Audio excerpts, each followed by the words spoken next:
Right, welcome back to Daybreak. You're still watching Citizen TV, and this is the time that we are in the last hour, 9 to 10. It's our final hour for the show, and we want to focus on a few matters. But first, we want to cross over to Nanyuki, where Hassan Mugabe is standing by. He is attending because we understand that the National Counter-Terrorism Center is hosting an international anti-terror conference in Nanyuki to engage players nationally and internationally on modalities to fight radicalization and violent religious extremism. And the three-day conference hosted by NCTC was officially opened by Foreign Affairs Cabinet Secretary Monica Juma, and comes in the wake of a recent offensive by Al-Shabaab militia in Mandera when Arabia Secondary School was attacked, leading to the death of a few teachers right there. And Hassan, first of all, who is attending this conference, and what is the genesis of all this, and how does it plan to execute a framework on how to deal with the situation that we have in the country of radicalization and attacks that keep coming back to the country?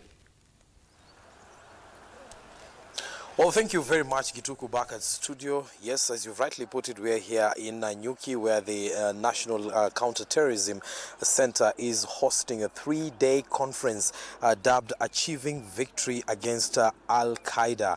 That is, Al-Qaeda terrorist groups that have metamorphosized and taken different names in different parts of the continent. That is, in the West Africa, they're known as the Boko Haram. Here in the Kenya and Horn of Africa region, they are known as the Al-Shabaab, and the rest of the areas where terrorism has really taken a toll on the citizenry of different nationalities in Africa. Here today we have members of the anti-terrorism groups in different countries. That is, we have West African countries, represented here. We have members from Egypt, as well as the Middle East, and even in America and London, so to speak.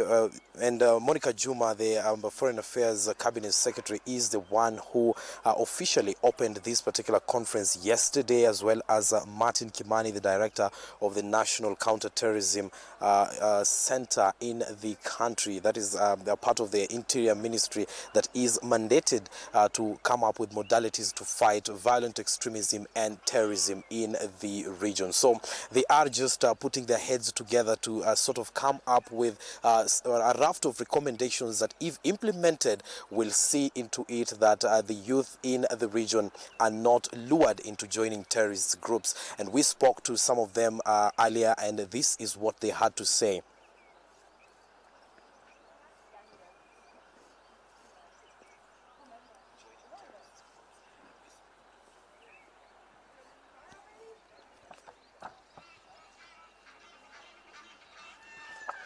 Well, we'll be coming back with several sound bites from Monica Juma and Martin Kimani, as well as other players that were present in this particular conference. And we are represented here, like I was telling you, it is 29 countries from Africa, Middle East, America, and European countries that are represented here. And basically to just come up with modalities and to sort of come up with modalities, as well as implementation strategies to weed out terrorism and counter violent extremism that has taken a toll in the people of the nation. Also here is former Chief of Defense Forces Major General Julius Karangi, who will be speaking to this particular conference in as far as the practicality of the war against terror. Remember, this is a person who led the Kenya Defense Forces into Somalia in October of 2011,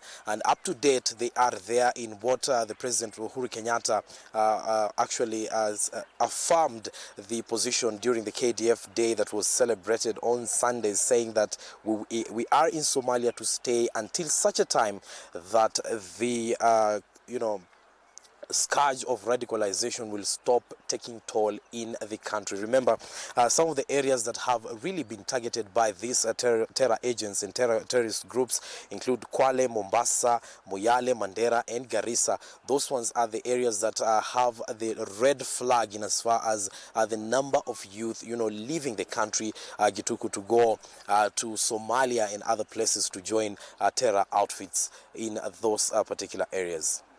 And Hassan, before we let you go, it's been quite a number of years that the KDF has been fighting terrorism in Somalia, but you've still had several instances of attacks within the country. How do these conference attendants or participants assess the gains that have been made by Kenya and the East African region in as far as getting to stem these attacks before they happen is concerned? And are we currently now talking of the threat being more ingrown so that the attackers are from the country, or is it still external? Which is the bigger threat now?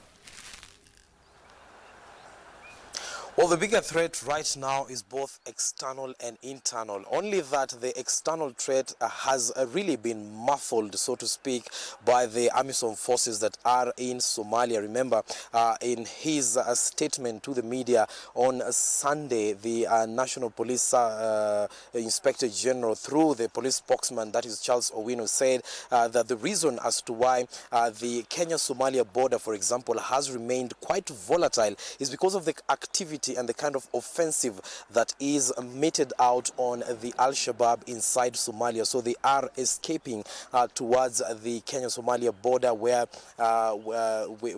there's an enjoyment of relative calm, and it is there that now they are meting out such violence and attacks to the people who are there in retaliation to what is happening to their camps and bases inside Somalia. So that is what they were doing, and this conference seeks to now address that particular area in as far as what Ambassador Kimani was talking about in the soundbites that I'm just about to introduce to you, Gituku, is that he spoke about the involvement of the people, and that is what is going to be some of the take-home points that are going to be taken away from this particular three-day conference involving the local communities in these volatile areas, so that they can act as intelligence in as far as that particular, weeding out of terrorism and terror agents in those areas is concerned. So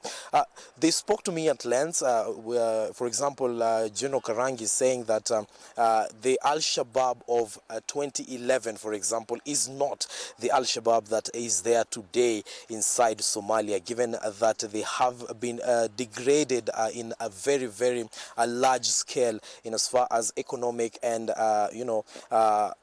moral support is concerned inside Somalia. So they are, what we are witnessing in the country, according to security experts, is a retaliation of whatever it is that is going on in Somalia, and it is a retaliation that cannot be matched, because that is which is inside Somalia is a conventional army fighting the war, and they are appearing inside this particular in our jurisdiction as guerrilla warfare, just coming out and trying to put a multiple force or use force multipliers in their attacks, so that they can look like they are actually attacking in very, very large numbers, but then again they are doing so in very small numbers. Gituku. And Hassan, finally, so that I let you go, when you assess, because we've been covering these matters for quite some time now, when you assess the strategy that is being used by the country to fight terrorism, between the soft strategy and the hard strategy, soft here to mean probably fighting against radicalization and religious extremism, and hard to mean strategies like taking the KDF to Somalia, having patrols along the border, building a wall. In your assessment, what works best to protect the country moving forward? Well, what would work best to protect the country moving forward is involvement of the local community, because as for example, the Kenya-Somalia border in Elwak, where we were just 2 weeks ago, there was an offensive to the security forces vehicles, but then again, after an operation was conducted in that particular area, it so emerged that these were people who were seen prior to that particular attack. So if there was was some sort of good relationship between the members of the public there and the officers. Once those people were spotted, making their way into the country, then a tip-off would have been given to the security forces, and that particular offensive to their convoy would have been avoided, or they would just moved in and arrest or ambush those attackers as they are planning to ambush them. So one of the things that Ambassador Kimani spoke about is that involvement of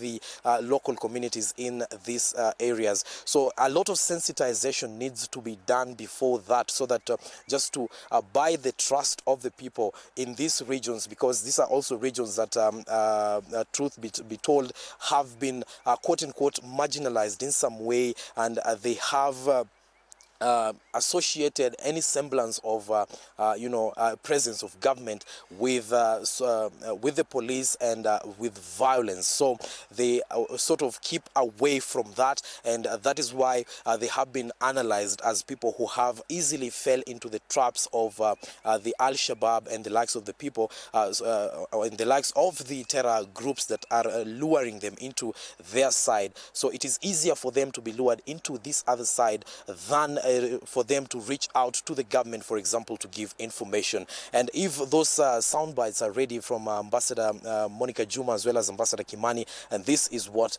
they said. Well, unfortunately, Hassan, we still don't have those sound bites. As soon as we have them, we'll be sure to play them. Thank you so much for that. Hassan Mugambi coming to us live from Nanyuki, where he is attending a National Counterterrorism Center organized conference by the name International Anti-Terror Conference, of course, bringing together some 29 countries to discuss the modalities and strategies on how to fight terrorism moving forward.